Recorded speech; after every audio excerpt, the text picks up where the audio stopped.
Ya, sudah rekam, Pak. Sudah bisa? Ya, Oke. Saya sudah bisa rekam toh? Oke. Baik, minta maaf. Oke, jadi kembali ke Pak Pastor Filipus tadi. Jadi sebenarnya tidak ada masalah ya Pak. Rasanya tidak ada masalah oleh karena sebenarnya kami juga IFJF meraise up pemimpin 20-an tahun itu masih tingkat jemaat lokal. Masih tingkat jemaat lokal. Nah, yang saya katakan tadi, kita mengkader pemimpin bukan hanya sekedar pemimpin-pemimpin itu yang hanya bisa apa namanya hanya diberikan training-training leadership, tapi kemudian eh, segala sesuatu masih harus dari kita. Tidak seperti itu.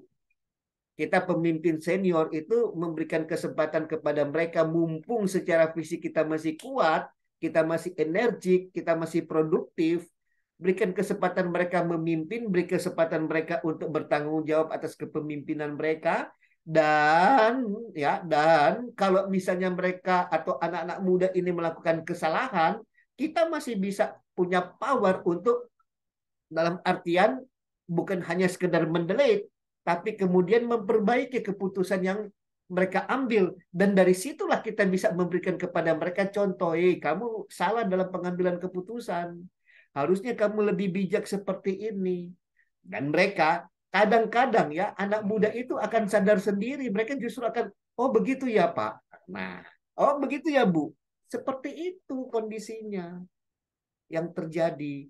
Tetapi kita, maaf, kebanyakan pemimpin-pemimpin generasi baby boomers selalu pandang enteng. Tahu apa sih? Seperti yang Pastor Filipus tadi bilang, terutama di Manado, ngana baru lahir kalamaring le. Iya tahu bagaimana, Pak Dolfi? Anda sebagai pemimpin muda di gerejamu, coba sedikit sharing dulu. Iya, Shalom, selamat malam buat kita semua. Selamat Sangat malam. bahagia mengikuti webinar ini dan sesuai dengan perkataan Bapak tadi juga Pendeta Worang bahwa di Manado memang sering terjadi seperti itu. Artinya kepemimpinan yang lebih senior itu seringkali merendahkan pemimpin-pemimpin yang junior, ya maaf.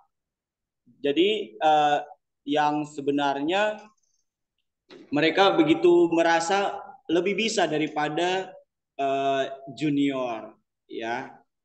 Hanya itu saja ya pendeta. Oke. Nah, memang persoalannya di situ ya. Saya baru-baru tadi pagi itu mengajar di salah satu STT di Manado, tapi dia bukan pakai nama STT, tapi dia pakai Sekolah Tinggi Agama Kristen. Ya, saya mengajar di staff itu, dan saya katakan kepada mahasiswa, kalian masih semester 2, tapi sekarang coba Anda buktikan bahwa Anda itu bisa diperhitungkan orang. Nah, mungkin Pak Dolfi untuk di gerejamu, kamu bisa memakai ilmu itu. Buat sesuatu yang membuat orang lain itu bangga. Buat sesuatu yang membuat generasi senior Anda itu di gereja Anda itu akan bangga. Oh ya, ternyata kita punya anak-anak muda yang patut diandalkan. Nah, sebenarnya ya, di masa pandemi kemarin kalian bisa ambil alih itu. Karena apa? Ibadah-ibadah kan disarankan untuk online. Nah, persoalannya ya sama dengan tadi pagi waktu saya mengajar di Sekolah Tinggi Agama Kristen itu. Saya kaget. Saya kaget. Kagetnya kenapa? Karena saya masuk di kelas itu mungkin masih hampir sama dengan sekolahnya Pak Dolfi ini. Sama ya. Saya tadi pagi saya masuk, saya lihat saya kaget. Tangga absennya masih pakai absen manual. Jujur, Pastor Sitten, IFGM Manado itu menyelenggarakan kelas discipleship ya, kelas pemuritan. Kami pakai nama iGrow, yang gereja IFGF memakai kelas iGrow, di mana kelas iGrow itu ada 4 kelas ya. Masing-masing kelas itu absennya itu absen digital. Coba itu kelas kelas discipleship, kelas discipleship ya, kelas pemuritan di gereja. Kita pakai absen digital. Jadi pengajar masuk kelas, ya, pengajar masuk kelas, siswa masuk kelas, ini, ya, ada di tembok itu barcode. Nah, kita tinggal ini taruh HP, ya, taruh HP, scan barcode. Untuk pengajar langsung muncul daftar absen, daftar siswa peserta. Nah, kita tinggal centang, centang, centang, centang, centang, selesai. Itu kelas kelas gereja lokal. Aduh, baru bagaimana dengan kelas STT, bagaimana dengan kelas sekolah tinggi agama Kristen, baru absennya masih pakai kertas, masih pakai program Excel yang di print out, kemudian mahasiswa isi dengan centang-centang atau paraf-paraf, dosen juga paraf, itu masih manual. Bagaimana mau berurusan dengan pangkalan data kalau begitu? Ya, sekarang perguruan-perguruan tinggi teologi yang akreditasi di Indonesia pun pakai mempergunakan sekarang pangkalan data. Ayo, ayo, ayo, ayo, ayo, ayo. Mudah-mudahan Ibu Fia juga sudah dengar supaya STTBJ juga pakai absen absen digital dong. Sudah berubah. Nah, seperti itu. Kalau sudah seperti itu, saya berani jamin Pak Dolphy akan dipakai dalam kepemimpinan di gereja. Bagaimana, Pastor Filipus? Ada sesuatu yang mau ditambahkan? Silakan, Pastor. Silakan, Pastor Filipus. Ada sesuatu yang mau disampaikan? Silakan. Iya Pak, artinya kalau mengikuti zaman sekarang, digital memang sudah seharusnya seperti itu. Iya, Itu aja Pak. betul. Dan menguntungkan ya, kelas Zoom begini terus absennya digital. Enak sekali.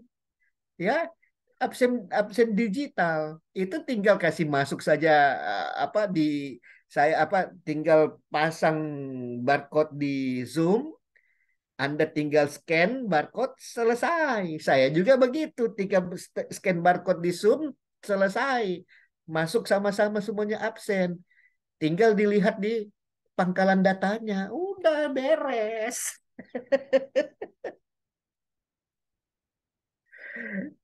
Coba. Ya, mari anak-anak muda, ayo. Siapa lagi di sini? Ada Pak Yonatan kah? Pak Yonatan, apakah ada Pak Yonatan? Sabar dulu. Ya? Terkeluar, Pak. Terkeluar tadi. Oh, terkeluar. Ya, Oh, oke, mungkin ada oke. masalah jaringan mungkin. Iya, iya, iya, iya. Tapi tadi ada kan? Ya, ada tadi. Baru terkeluar, baru juga terkeluar. Oh, oke, oke, Ya. oke. Iya. Siapa Pak? Ini Mawar ini ibu atau masih remaja?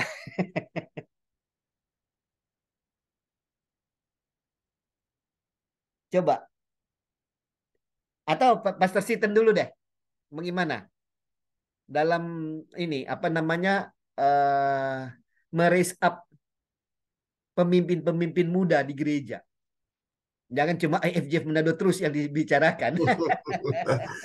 Oh iya iya iya. Terima kasih Pak.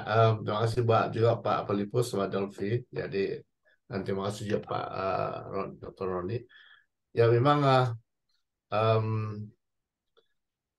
saya lihat di ini coba membuat perbandingan. Nah, eh, saya sebenarnya dalam pelayanan Tuhan sudah masuk 34 tahun. Oi, luar biasa. Ya, 16 tahun di denominasi yang lain dan apa yang saya lihat dalam denominasi yang pertama, em, saya sampai kepada satu posisi sekretari jenderal lah di dalam denominasi tersebut. Dari pastor, selesai saya dihit, saya kembali ke Sabah dan menjadi mengajar di sebuah sekolah Alkitab dan kemudian menjadi pimpinan di sekolah itu dan langsung itu naik ke satu tingkat di sinode. Oh, Em, jadi sekretari jenderal. Apa yang saya lihat di dalam kepemimpinan di gereja tersebut, em, masalah masalah besar, tantangan yang besar adalah ketidakpercayaan ke, eh, em, kepada generasi muda, sehingga dari eh, keseluruhan keseluruhan barisan kepemimpinan yang ada di dalam tim kami pada waktu itu di sinode, em, bukan jadi sinode, eh, yang paling muda saya lah waktu itu, paling muda. Tapi yang lain-lain itu sudah di atas rata-rata, di atas 50-an. Tapi saya yang waktu itu 30-an.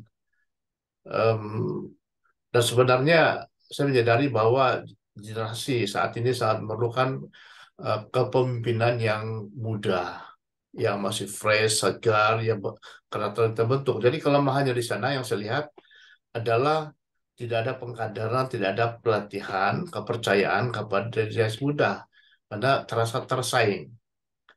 Jadi mau akhirnya ketika saya berada di IFGF, jadi masuk sudah 18 tahun sudah ada di IFGF, jadi saya bersyukurlah sejak berada di IFGF, em, kita dilatih oleh Pastor Jimmy dan semua Pastor Budi mereka, termasuk Pastor Semi, Pastor apa nih, em, dan semua senior-senior lah, masuk Pastor Abraham yang pernah jadi guru saya. Eh, Benar-benar saya diberkati lah dan senang dengan cara pemikiran seperti itu. Makanya di Kota Kinabalu kita kita belajar untuk percaya kepada generasi yang kita bentuk. Jadi kita bentuk mereka, kita ajar mereka supaya ikut discipleship journey, karena tujuannya supaya menghasilkan para pemimpin-pemimpin. Jadi pemimpin yang dihasilkan bukan sekadar pemimpin yang senior, tapi seperti mana saya katakan tadi bahwa di Kota Kinabalu khususnya kebanyakannya adalah generasi muda yang ada di samping saya, dan kemudian saya bentuk tim kepemimpinan, ada orang senior dan ada 12 orang orang muda yang juga memberikan ide-ide segar yang fresh, karena mereka kan lebih lebih lebih expert tentang dunia IT, Pak. betul. Ya, jadi setidak-tidaknya saya sebagai orang yang sudah terbelakang dalam IT ini em, diajar oleh mereka. Jadi apalagi anak saya juga sudah terlibat dalam dunia IT, sudah selesai juga sarjana teologi, dia selesai kuliah baru selesai. Jadi dia memberi banyak pengajaran lah kepada saya apa yang harus dilakukan, bagaimana melakukannya. Em, Terutama dalam dunia yang menurut saya buta dalam dunia IT, saudara Pak. Tapi karena generasi muda ini, jadi saya tidak rasa sungkan-sungkan, tidak rasa segan, malu-malu. Yuk, bagaimana melakukan ini, apa yang harus dibuat. Jadi dengan adanya mereka, saya rasa-rasa, saya lebih lebih lebih meningkat lagi, lebih baik lagi. Ya, anak muda. Jadi kita belajar untuk tidak nolak, tidak apa nih, tidak em, eh, menge- tidak apa, tidak yakin kepada generasi yang kita bentuk. Apalagi kalau di jemaat kita kan, kalau di jemaat kita, kalau dia pemimpin di youth, di mana-mana bidang, jadi untuk apa kita tidak yakin, tidak percaya kepada mereka. Jadi kalau sistemnya kita harus percaya dulu, karena kita yakin dengan pembentukan, kita bentuk mereka, kita proses mereka, akhirnya kita lepaskan mereka, dan akhirnya, waduh, saya lihat ada sesuatu yang hebat dan luar biasa. Ya, apalagi besok ini kami mengadakan apa nih, elite training lagi di satu tempat, dan semuanya sekitar lebih 70 orang yang terlibat, para pemimpin-pemimpin. Jadi kebanyakannya ada generasi muda. Jadi keyakinan, kepercayaan kepada mereka tuh Pak, yang saya lihat merupakan challenge lah. Challenge karena takut tersaing, takut terganti posisi dan sebagainya. Ya, itu yang saya lihat merupakan challenge, tantangan yang ada di gereja saat ini. Tapi kita bersyukurlah di IFCF, di Kota Kinabalu, ya kita coba menerapkan apa yang terbaik sehingga pelayanan kita nyambung, Pak, berterusan, tidak putus, tidak habis generasinya. Iya, Betul, Pak. Ya. betul. Baik, terima kasih, Pastor. Luar biasa ya. Jadi ini masukan untuk teman-teman dari gereja lain, bukan kami pamer ya. Saya dalam hati yang saya tulus dan saya yakin Pastor Sinten juga punya ketulusan hati. Kami tidak bermaksud untuk pamer denominasi kami, tidak. Tapi marilah teman-teman untuk sama-sama berpacu. Kalau gereja Anda di mana tempat Anda melayani itu belum mampu untuk ke arah digital, minimal elektronik dulu lah. Ya, elektronik dulu. Memang gereja kami, gereja IFCF sekarang kami punya yang mungkin tidak memakai istilah pangkalan data, tapi mirip dengan pangkalan data gereja IFCF itu. Kami punya alat ukur, jadi semua laporan-laporan dari gereja-gereja lokal itu ketika masuk diolah menjadi yang namanya menjadi church health, ya. Kita bisa mengukur tingkat pertumbuhan gereja kita itu secara angka dengan akurat. Gitu. Itu terukur di mana? Pastor health, church health, kesehatan gereja. Nah, sementara itu program-program, ada video-video pengajaran baru, ya, video-video baru itu kita masukkan dalam yang namanya Pastor Hub. Kami punya, ya, kami punya itu semuanya dimasukkan ke situ. Kita dari segala bangsa di dunia itu tinggal pakai HP ceklek truk, sudah. Jadi di IFJF ya teman-teman semua, kami tidak perlu pendeta-pendetanya tidak perlu ketakutan kehabisan materi. Tidak perlu kehabisan materi khotbah. Karena apa? Karena kita punya Pastor Hub. Ya, termasuk di situ juga materi-materi ajar untuk komsel, materi-materi ajar untuk tadi discipleship journey. Itu ada semua. Itu ya, kalau Pak Dolphy mau buat dan terapkan di gerejamu, mari. Tapi pertanyaan saya, kamu sampai di mana tingkat pengetahuan kamu untuk IT? Kamu bisa main di mana? Di elektronik atau di digital? Ayo, jawab. Oke, jadi saya memiliki sebuah komunitas grup anak Kristen Indonesia dan di situ sudah tergabung hampir 1.800 orang. Di mana? Dan Di mana semua anak-anak itu? tersebar di seluruh Indonesia, bahkan sudah ada di Timor Leste. Kalau di Dan Kota Manado berapa? ya. Kalau di Kota Manado berapa orang? Kalau di mana Pak? Di Kota Manado. Kalau di Manado ada sekitaran 50 orang, tapi tersebar di beberapa desa. Ada juga anak-anak yang ada di desa. Dan di Kota Manado, bukan di Minahasa loh. Sorry. Di Kota Manado itu ada 10 orang saja. Kalau kamu mau, saya punya beban. Dari 10 orang itu semuanya sudah punya kerja tuh belum? Yang lain sudah, beberapa sudah punya kerja, 5 orang. Dan 5 orangnya masih dalam studi. Yang 5 orang yang memang belum kerja atau yang maaf kalau kalian punya teman-teman yang pengangguran, termasuk yang di Minahasa, saya siap untuk memberikan latihan kerja.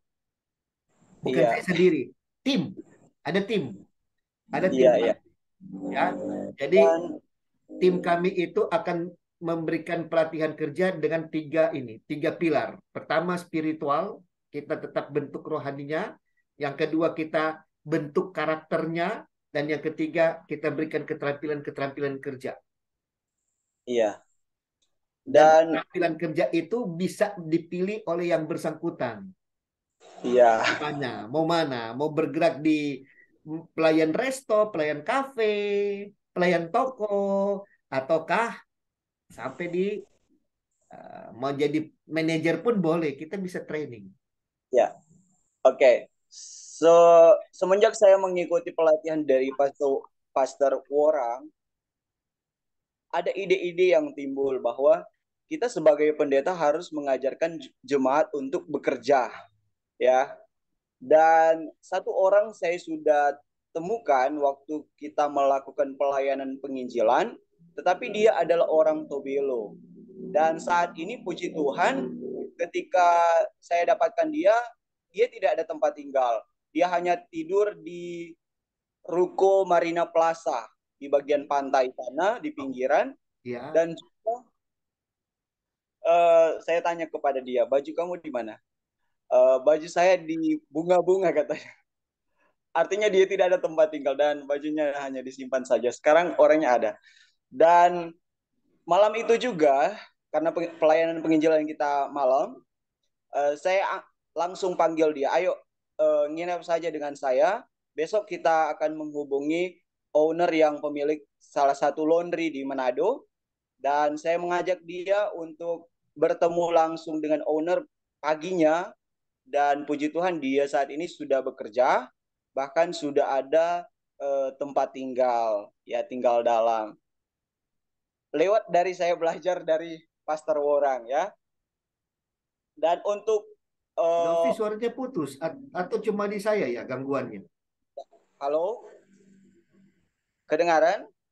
Teman-teman lain bisa dengar Pak Dolfi? Bisa Pak, bisa. Bagus sekali dengar. Ya. Nah, selanjutnya Bagus untuk suaranya. media sosial saya sudah terapkan di dalam komunitas grup anak Kristen Indonesia lewat telepon WhatsApp. Dan sebenarnya WhatsApp itu hanya sampai 8 orang, kita sudah bisa membuat jadi lebih dari 8 orang. Dan juga jadwal-jadwal ibadah itu kita juga pakai jadwal online. Karena di komunitas Bapak Ibu Saudara sekalian, banyak, jadi kita harus menguasai media sosial, termasuk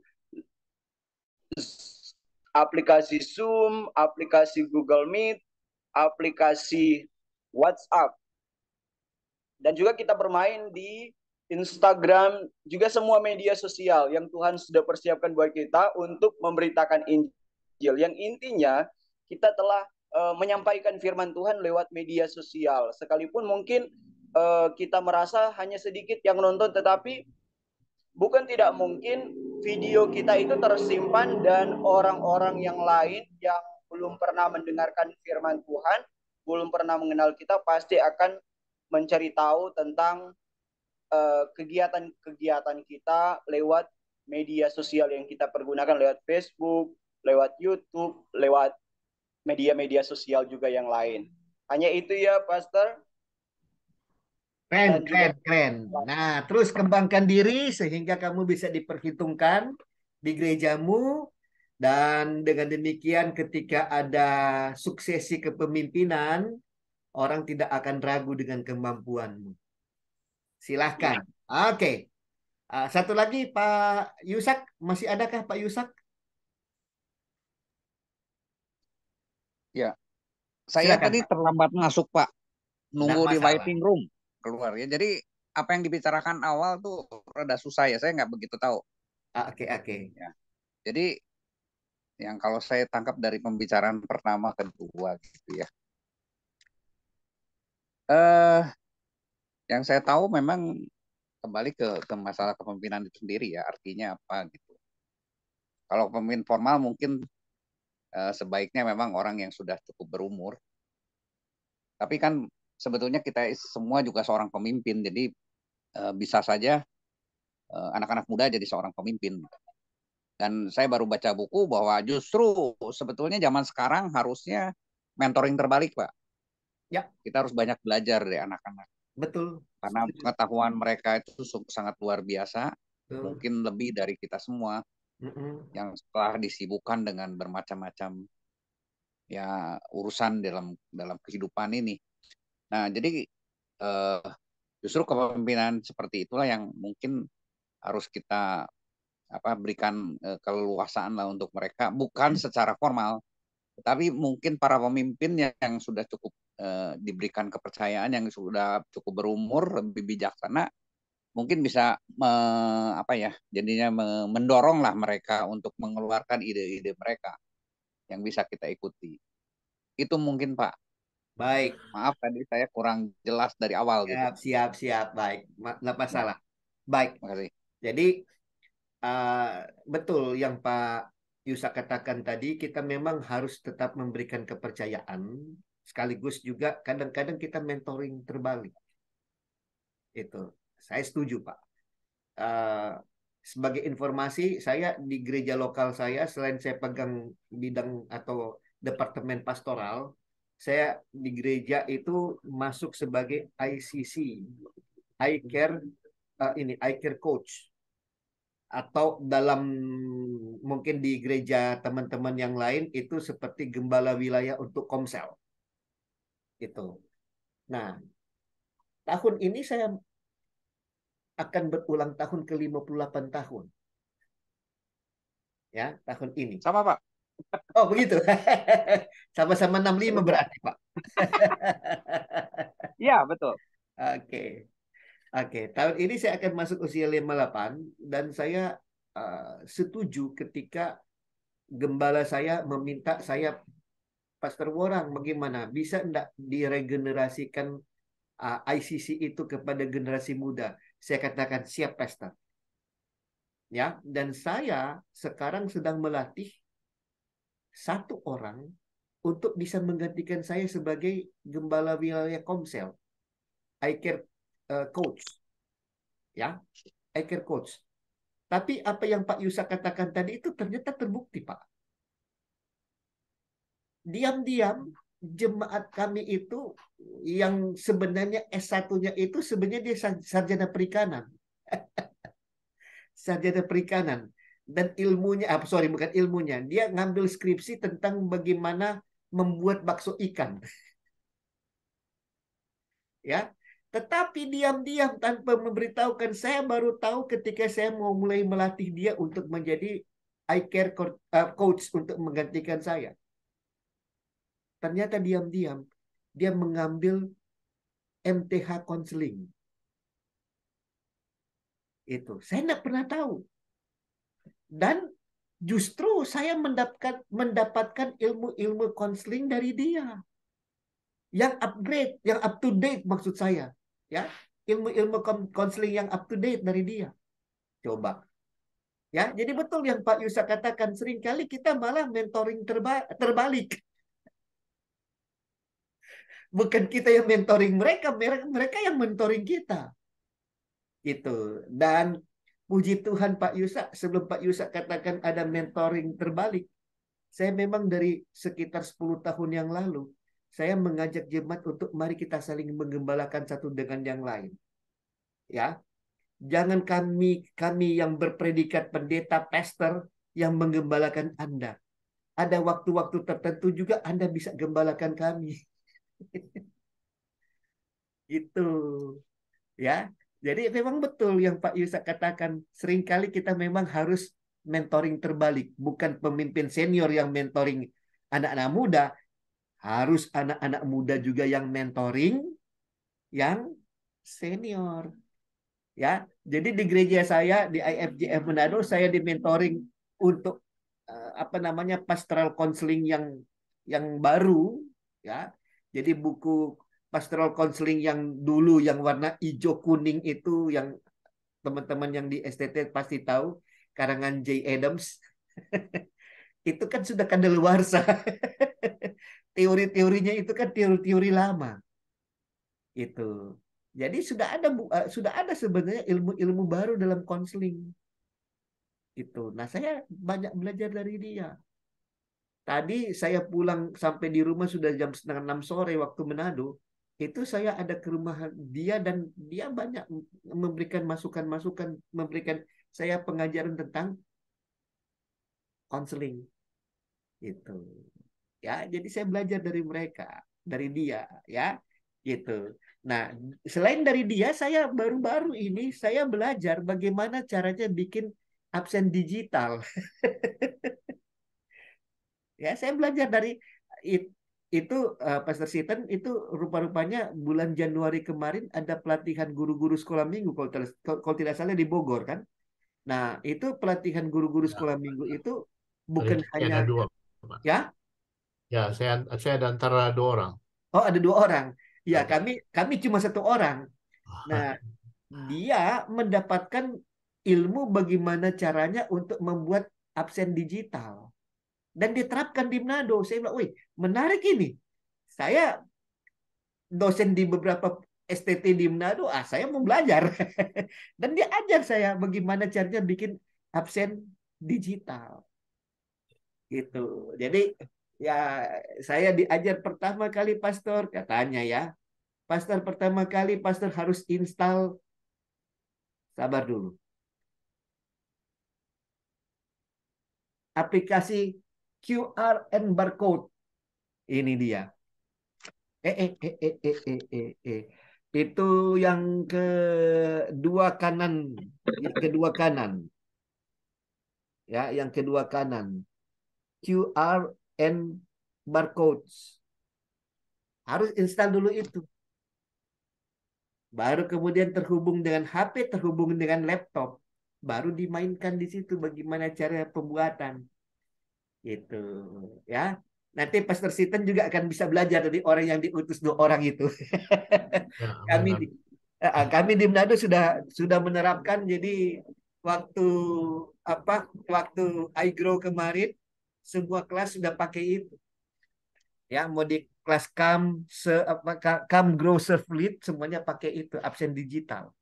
Kebetulan kami ada angkatan baru, ada batch baru untuk iGrow kami. Ya, kami sudah pergunakan itu. Itu ilmu yang dia dapat ketika ikut training guru sekolah minggu. Jadi training guru sekolah minggu di gereja IMCF itu bukan cuma bagaimana caranya mengajar sekolah minggu yang baik, termasuk bagaimana menata administrasi administrasi sekolah minggu yang baik. Nah, jadi ya apa yang dikatakan oleh Pak Yusa dan Pastor Siten tadi itu memang mau nggak mau harus jadi kebutuhan kita sekarang. Kita perlu mentrain mereka, tapi jangan salah, kita juga harus belajar juga dari mereka, banyak belajar dari mereka. Itu ya.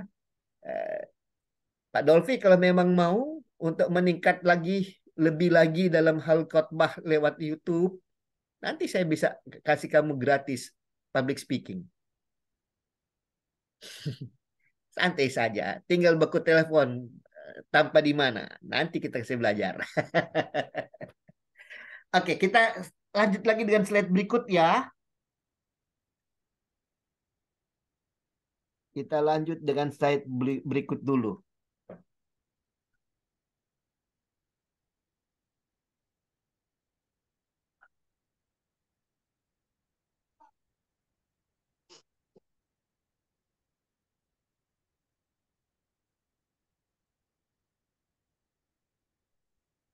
Oke. Ya. Pelayanan gereja dan tantangan multigenerasi. Yang pertama, tidak berpuas diri dengan jenis pelayanan yang ada. Tolong diperhatikan ya, tolong diperhatikan, tidak semua yang sudah baik itu bukan berarti tidak lagi bisa diutak-atik. Ya, jangan. Anda harus terus mengevaluasi. Yang sudah baik itu mari tingkatkan lebih baik. Yang sudah lebih baik itu kita tingkatkan yang the best, yang terbaik. Ya, ada satu buku lama, buku tua ini ketika saya kuliah Pastor Siten, ketika saya kuliah S3 di HITS di Harvard. Ya, mudah-mudahan judulnya terlihat. Sabar dulu. Nah, ini dia. Good to Great.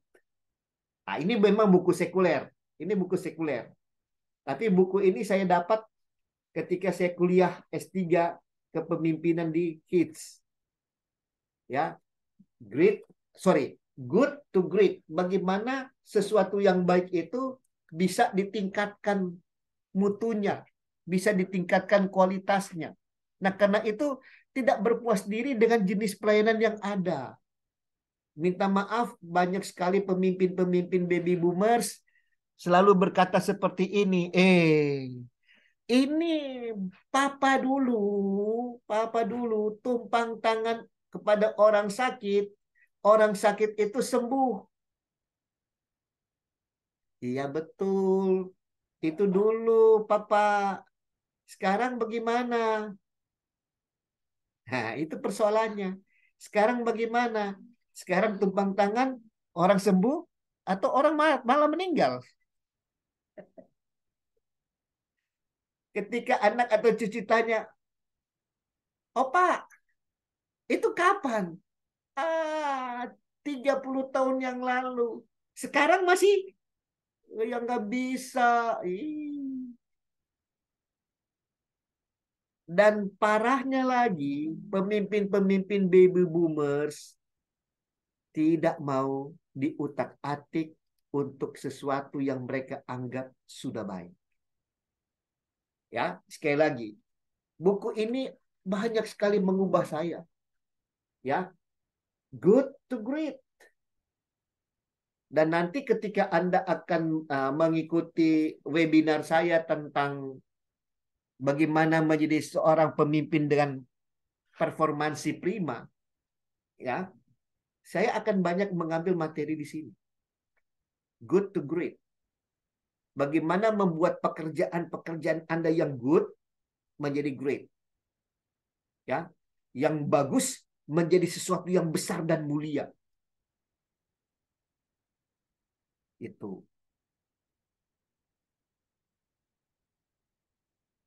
Ya. Nah, sekali lagi, pelayanan gereja dan tantangan multigenerasi. Multigenerasi menuntut untuk Anda tidak berpuas diri dengan jenis pelayanan yang ada. Itu, ya. Anda bisa renungkan dan bisa sesuaikan dengan konteks di mana Anda melayani saat ini. Yang kedua, terus melakukan evaluasi dan perbaikan meski sudah baik. Ya, ada satu pelajaran dalam ilmu manajemen namanya total quality management. Ya, jadi kebiasaan kita, gereja kita, ambil contoh ya, tahun ini kita evaluasi bulan November Desember 2022 yang lalu kita evaluasi. Ternyata pelayanan untuk kaum wanita di gereja kita kurang. Nah, lalu kemudian dibikinlah program penjangkauan kaum wanita. Sekarang saya mau tanya, Anda tidak mau jangkau anak-anak muda?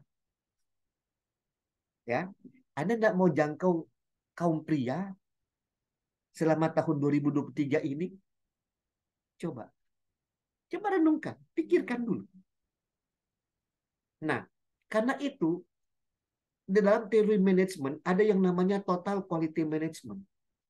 Bagaimana Anda memperbaiki mutu secara bersama-sama. Oke? Memang total quality management itu teori sekuler. Teori berasal daripada manajemen bisnis. Karena sejarah lahir daripada total quality management adalah ketika orang Jepang melihat kenapa mobil-mobil produksi mereka itu kalah saing dengan mobil-mobil Amerika dan Eropa. Awal mulanya dari situ. Nah, dulu ya kami pernah melakukan penelitian. Kenapa gereja-gereja karismatik lebih cepat booming daripada gereja-gereja Injili? Daripada gereja-gereja Protestan aliran utama. Kenapa?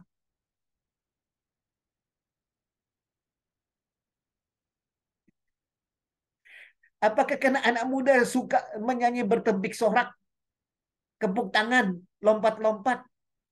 Ternyata bukan itu. Ya, hasil penelitian waktu saya mengambil program studi pasca sarjana untuk gelar MDiv itu membuktikan bahwa orang lebih tertarik pindah ke gereja karismatik justru bukan karena tepuk tangannya, bukan. Tapi ada hal yang luar biasa yang saya sendiri kaget. Anda mau tahu bocoran yang saya bisa berikan? Ternyata dari hasil penelitian kami membuktikan bahwa pada masa itu orang tertarik dengan karismatik oleh karena apa? Oleh karena ini menurut mereka ya, menurut mereka doa dari pendeta-pendeta gereja Protestan dan gereja Injili tidak tokcer.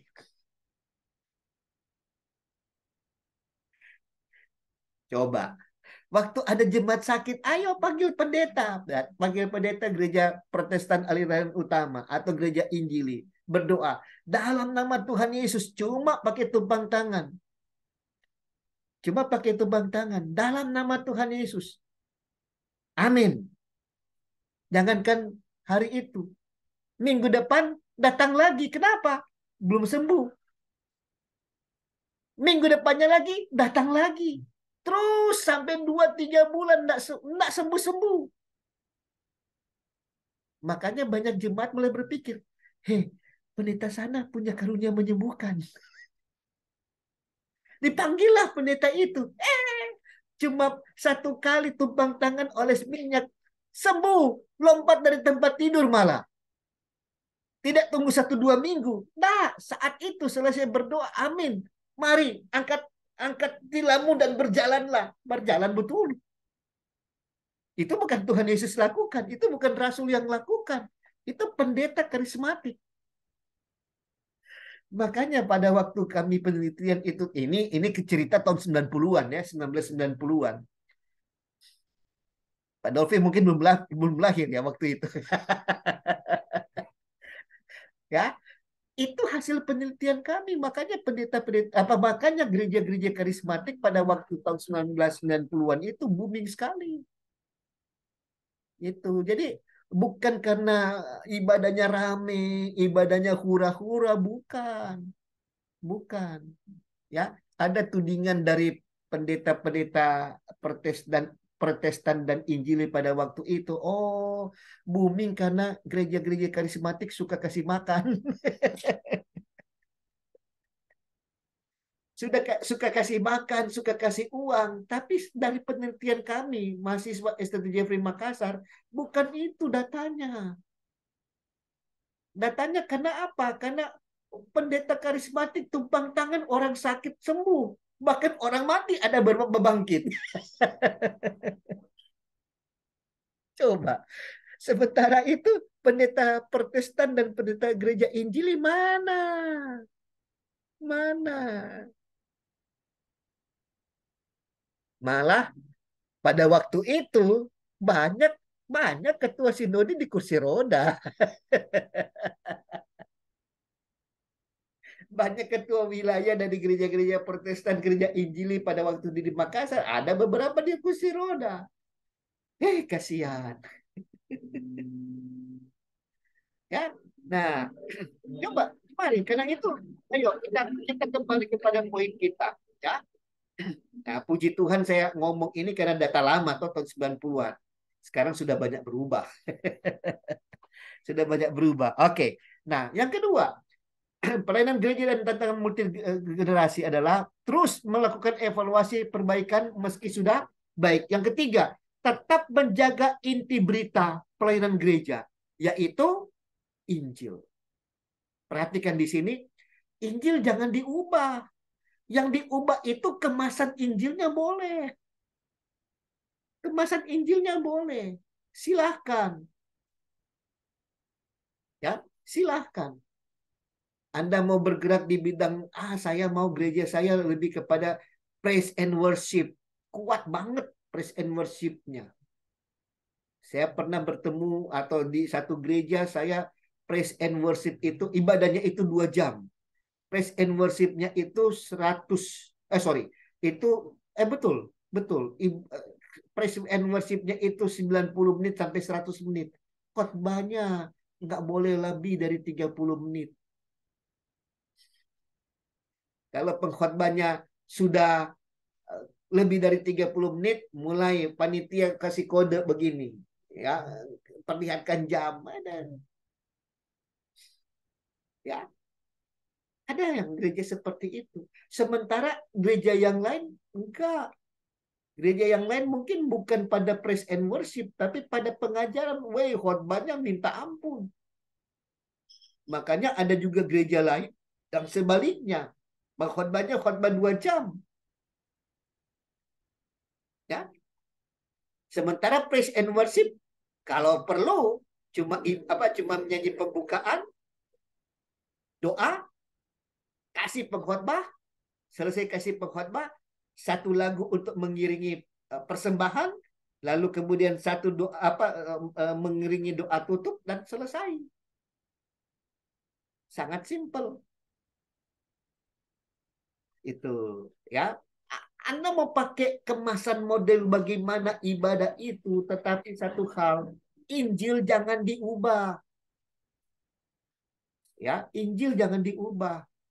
Kemasan ibadahnya Anda mau bikin macam-macam, terserah menurut selera Anda, menurut panggilan Roh Kudus dalam gereja Anda, silakan. Tapi Injil itu jangan pernah berubah. Karena itu Injil itu harga mati, nggak boleh tawar-tawar. Yesus satu-satunya juru selamat itu betul, harus diajarkan. Ya, one way Jesus itu memang betul, harus diajarkan. Oke? Yang keempat, tetap mendorong anggota jemaat kepada disiplin rohani.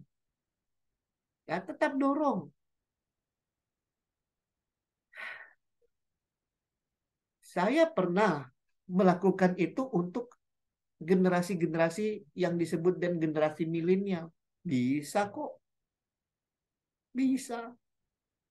Ya, bahkan gereja kami IFGF kemarin itu saya kaget. Setelah mereka 2 jam ibadah di salah satu restoran yang ada dari jemaat kami, mereka pindah ke food court. Food court yang dibangun oleh jemaat kami juga. Jadi saya dengar kesaksian mereka, itu mereka fellowship kemarin itu 4,5 jam. Yud, dengan kata lain, anak-anak milenial, anak-anak Gen Z, anak-anak ya paling-paling Gen Y yang paling dekat. Coba. Padahal ya Anda lihat di video tayangan pertama tadi, itu apa? Generasi-generasi yang ada sekarang tidak suka betah lama-lama. Tapi ternyata ketika kemasannya diubah, tidak melulu, ayo mari bangkit berdiri, silakan duduk, dengar khotbah, bangkit berdiri lagi, silakan duduk lagi. Itu mereka jenuh. Tapi ketika format ibadah diubah, ternyata mereka juga bisa duduk lama. Apalagi waktu ibadah itu, fellowship itu sambil makan-makan, ya, sambil makan-makan. Mereka makan-makan pertama di restoran ala Korea. Ya, itu mereka lakukan. Coba. Oke? Tapi tetap, ya sekali lagi, tetap dalam disiplin rohani. Kita tetap bisa mengajarkan disiplin rohani, tapi kemudian kita kemas dengan format acara yang mereka gemari, pasti mereka tetap betah kok. Siapa bilang tidak? Ya, di gereja kami sekarang tetap digalakkan ini scripture reading, gerakan untuk scripture reading, dan anak-anak muda banyak yang ikut di gereja kami. Itu dia, ya. Sekali lagi, format kita bisa rubah macam-macam. Metode-metode untuk mengajarkan disiplin rohani itu boleh macam-macam. Tapi intinya jemaat harus tetap bisa disiplin rohani.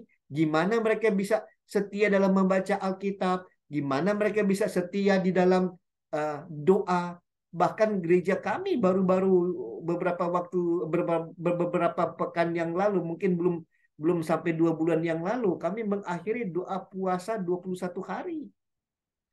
Dan sampai anak muda ikut. Jangankan Gen Z, Gen A, Alpha ikut di gereja kami.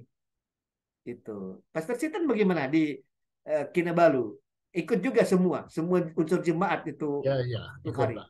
Ikut. Ya, itu. Semuanya ikut. Ya, disiplin rohani itu tetap harus kita tekankan walaupun mungkin dengan metode yang berbeda. Ya, metode yang berbeda menurut generasi. Tapi intinya disiplin rohani tetap harus ditekankan. Yang kelima, yang terakhir, selalu bertanya, pelayanan apa yang berarti bagi orang lain? Coba timbulkan pertanyaan ini. Apalagi ya yang bisa lebih berarti untuk mereka? Ya, saya baru-baru kembali menendaskan kepada gembala kami, gembala saya ya, Pastor Abraham Yuwono. Saya tekankan, Pastor, sebenarnya menurut pengamatan saya di jemaat banyak pelaku-pelaku UKM. Kenapa tidak kita organisir? Karena bantuan pemerintah Indonesia itu ada, ya, ada bantuan-bantuan itu.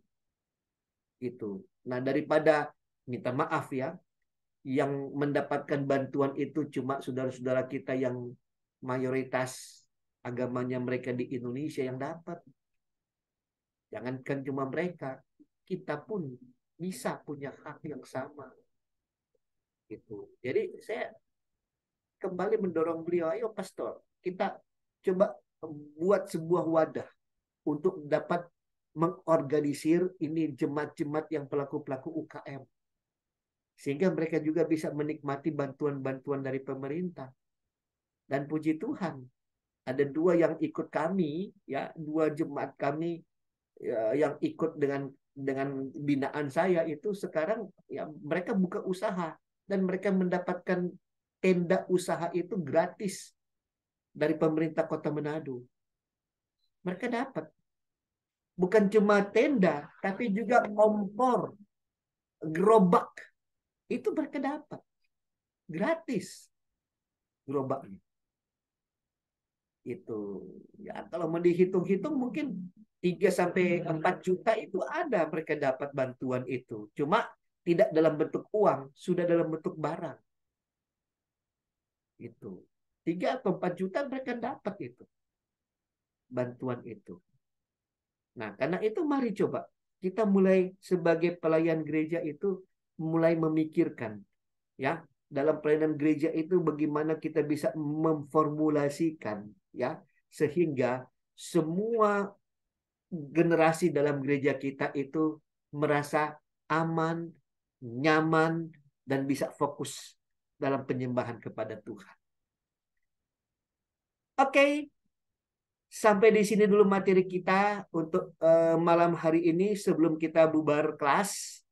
Silakan kalau ada teman-teman yang ingin sharing atau mungkin ingin berbagi pengalaman atau ada pertanyaan juga boleh atau ada juga tanggapan boleh. Silakan.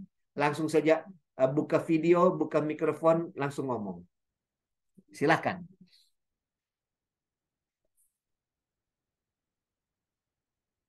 Ada?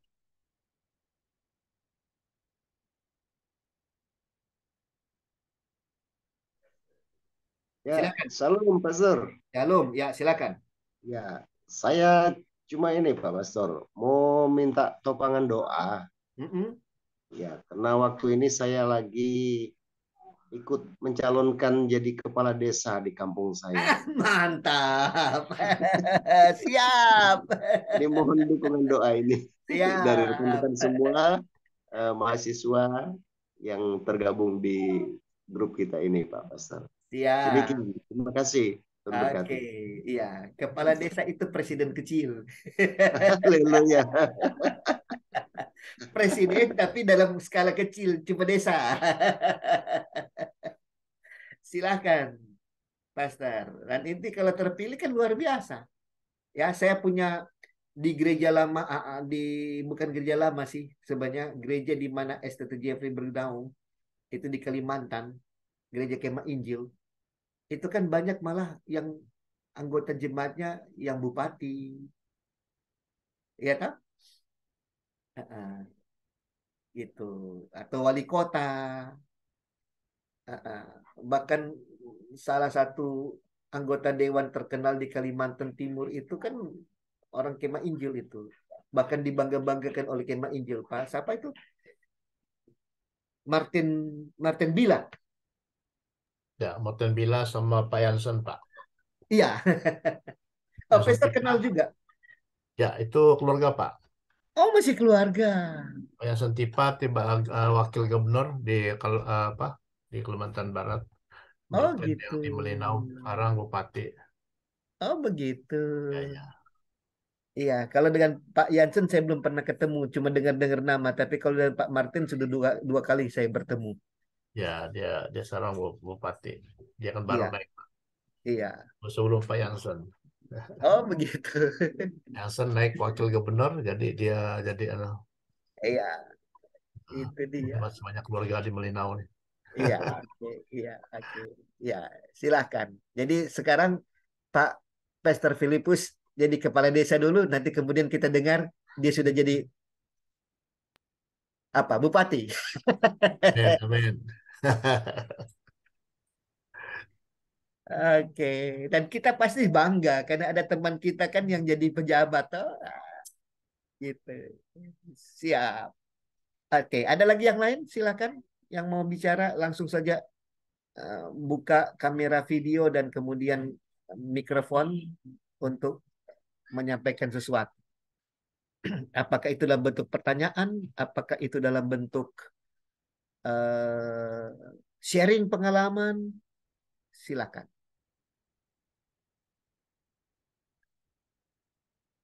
Pak Dolfi, silakan.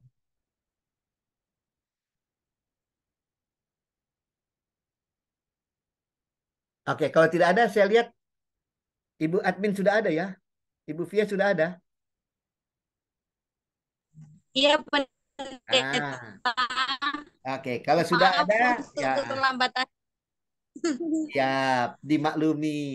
Oke, kalau sudah ada, mungkin bisa closing. Nanti apa Ibu Via, saya sudah beritahukan tadi di kelas awal bahwa kan kita hitung-hitungannya kan setelah apa Senin minggu depan kan kelas kita berakhir. Jadi kelas berakhir, saya sudah mempersiapkan satu webinar, tapi webinar full, non SKS. Webinar, full webinar, dan itu mungkin paling lama 3 kali pertemuan saja. Jangan terlalu banyak. Ya, 3 kali pertemuan saja. Oh, siap, siap. Dan saya sudah ini tetapkan tadi itu bukan gratis, tapi harga terserah. Harga mana-mana. Ya, bergantung kerelaan Anda yang mau suka ikut. Ya. Nah, saya coba akan membawakan masih dalam tema kepemimpinan itu untuk kelas berikutnya, webinar berikutnya adalah bagaimana membangun performansi diri seorang pemimpin yang prima. Baik itu gambaran diri, baik itu karakter, baik itu sikap, baik itu sifat, baik itu kata-kata, nah semuanya ya itu adalah bentuk performansi diri seorang pemimpin. Bagaimana sih performa pemimpin yang prima itu kayak bagaimana? Silakan. Kalau Pak Dolfi ingin menjadi pemimpin muda yang disegani di gerejanya, ikut. Ya, ikut. Saya tolong kalau bisa yang gembala-gembala yang ada di kelas ini tolong ajak anak-anak mudanya. Ya, apalagi ini kan harganya suka-suka. Ya, harganya terserah Anda. Mau kasih berapa saya? Mau kasih 10.000 boleh. Mau kasih 25.000 boleh. Kasih 1 juta juga boleh. Bebas, ya. Tapi kayaknya kalau 10.000 nggak imbang dengan ini ya, nggak imbang dengan nilai transfer. Terserah Anda lah bagaimana ini. Nanti uh, next step saya akan memberikan seminar webinar bagaimana anak-anak muda itu bisa sukses dalam hidupnya di usia yang masih 20-an tahun. Ya. Saya coba akan memberikan materi itu untuk khusus untuk anak-anak muda. Mungkin sudah bisa disampaikan untuk teman-teman gembala yang hadir pada ruang meeting pada saat ini. Mungkin bisa beritahukan kepada anak muda Anda bahwa siap-siap saya akan memberikan training, dan mudah-mudahan kalau webinar ini yang tentang sukses di usia 20-an tahun itu, mudah-mudahan saya sudah bisa melakukannya dari kantor saya. Mudah-mudahan. Kalau mungkin yang membangun performansi prima seorang pemimpin mungkin masih di ruangan ini. Mungkin masih di ruangan ini karena agak susah untuk memasukkan ini apa namanya IndiHome di daerah Kayu Bulan. Ibu Fia tahu Kayu Bulan di mana?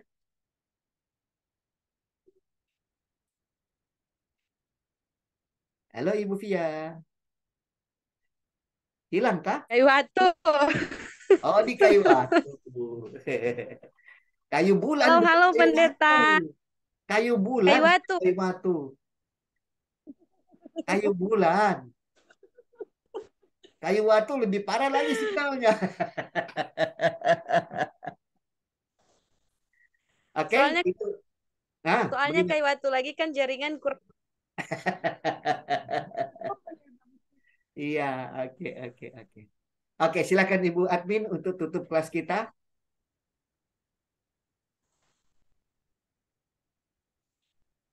Ibu Via, silakan tutup kelas kita. Oke, siap pendeta. Mau foto duluan atau mau doa duluan terserah.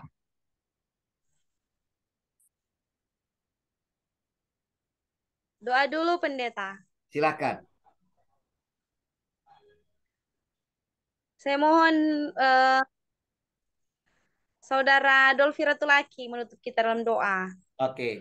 Jangan lupa permohonan doanya ini, Pastor Filipus tadi, untuk Saudara mempersiapkan Dolfi. diri sebagai Halo. kepala desa. Silakan. Semuanya, suara saya jelas? Jelas. Iya betul. Oke, baik. Terima kasih buat waktu semua teman-teman Jelas. yang sudah bergabung. Terima kasih juga kepada Pendeta Roni Worang yang telah menjadi pemimpin di webinar kita malam hari ini. Kiranya Tuhan Yesus memberkati. Untuk itu mari kita tundukkan kepala, kita berdoa. Bapa, di dalam nama Tuhan Yesus kami hendak bersyukur kepadamu buat kesempatan hidup yang masih kami boleh miliki sampai hari ini, dan kami boleh menerima bimbingan kepemimpinan. Engkau memberkati Bapak Pendeta Roni Worang bersama dengan keluarganya. Bahkan Engkau memberkati kami semua. Dan Tuhan Yesus, kami hendak berdoa bersama-sama buat Pastor Filipus yang nantinya akan menjadi calon dari kepala desa. Engkau terus memberkati pastor ini, biarlah dia boleh menjadi seorang pemimpin yang baik, Amin. bisa terpilih menjadi kepala desa. Apapun yang dipersiapkan, apapun persyaratan yang hendak dipenuhi, Tuhan bantu, Tuhan tolong, lancarkan semuanya dalam nama Tuhan Yesus. Tuhan, kami bersyukur untuk hari ini lewat materi yang kami konsumsi di malam hari ini, biarlah dapat bermanfaat bagi kami semua. Dan pada malam hari ini Tuhan, kami akan mengakhiri kegiatan webinar kami di malam hari ini. Biarlah Tuhan memberkati dan menyertai kami semua dalam peristirahatan kami di malam hari ini. Di dalam nama Tuhan Yesus, haleluya, amin. Amin, amin. Baik, terima kasih Ibu Via, langsung pimpin dalam sesi foto. Silakan aktifkan kamera masing-masing dan juga ini. Matikan dulu recordingnya. Oh iya, matikan dulu recording. Oke, siap.